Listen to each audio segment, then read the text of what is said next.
Shalom sahabat setia Marturia Ministry. Mensyukuri hari baru pemberian Tuhan di minggu ke-6 sesudah Paskah, bersama dengan saudara-saudara kita yang mengalami sukacita pertambahan serta usia kelahiran dan usia pernikahan. Kita akan bersaat teduh dalam perenungan pagi Marturia Ministry. Teristimewa selama setahun usia bagi anak terkasih Abigail K. Margareta Walean. Kiranya Tuhan Yesus memberkati dalam tumbuh kembangnya, menapaki masa depan dalam anugerah kesehatan dan hikmat Tuhan senantiasa. Kini kita akan mendengarkan sabda Tuhan. Mendahulunya kita sehati dalam doa.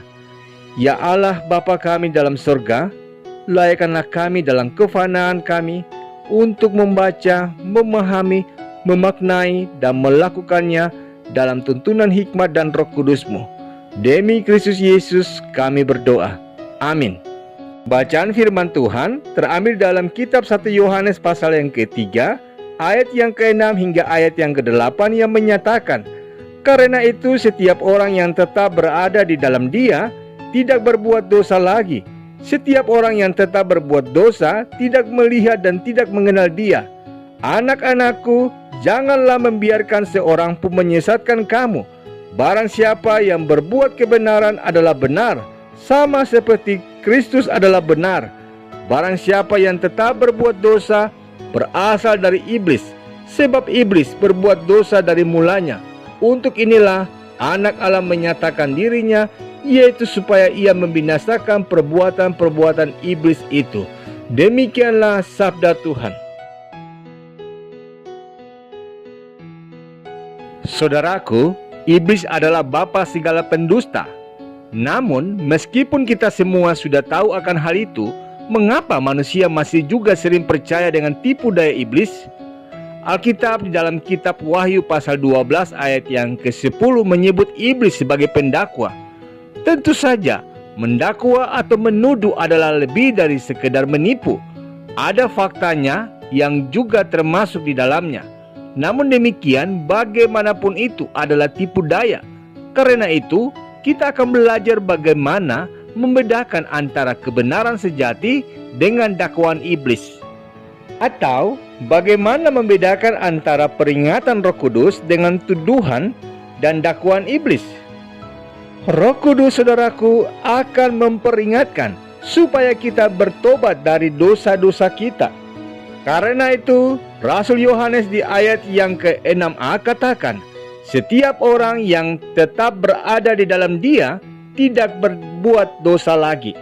Tetapi iblis akan berusaha mengingatkan dan membuat kita terus terpuruk dalam kesalahan yang sudah Tuhan ampuni. Karena itu di ayat yang ke-7a, Rasul Yohanes mengingatkan kepada kita agar jangan seorang pun menyesatkan kita.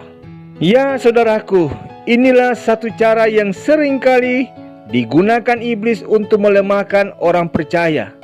Benar, kita mungkin pernah melakukan dosa besar, bahkan memiliki masa lalu yang kelam. Akan tetapi saudaraku, ingatlah bahwa ketika kita menerima Yesus, mengakui dosa kita dan bertobat, maka Allah telah melupakan, bahkan membuang segala dosa itu ke dalam tubir laut.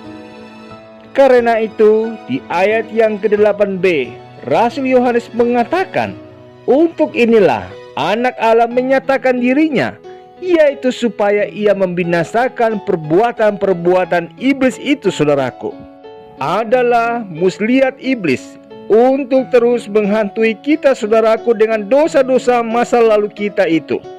Tujuannya tentu saja adalah supaya kita terus terpuruk dan tidak menghargai pengorbanan dan pengampunan yang telah Tuhan anugerahkan.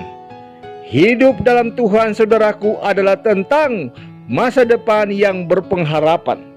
Karena itu ingatlah saudaraku, Roh Kudus mengajak kita untuk melihat ke depan, sementara iblis menjebak kita terpaku pada masa lalu. Lalu bagaimana cara kita memerangi iblis? Yakobus pasal 4 ayat yang ke-7 berkata bahwa kekuatan kuasa Allah, iman, doa, dan sikap tunduk pada Allah adalah senjata kita dalam melawan iblis.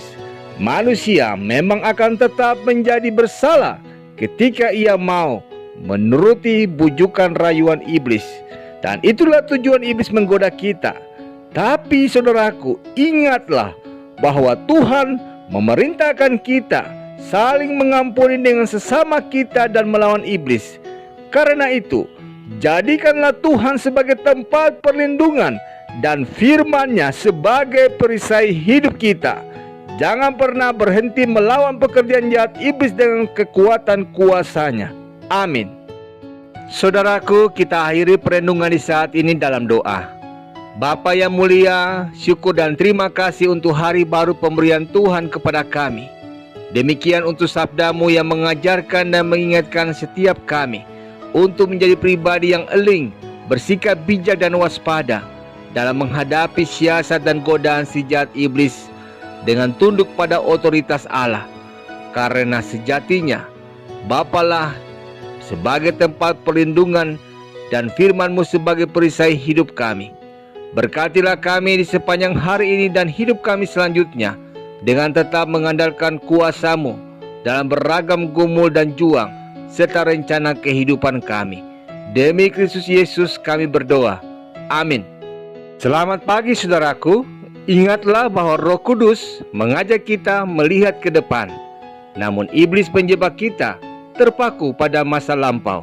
Karena itu, musuh kita bukanlah sesama kita, tapi si bapa pendusta. Selamat beraktivitas dalam anugerah berkat Tuhan.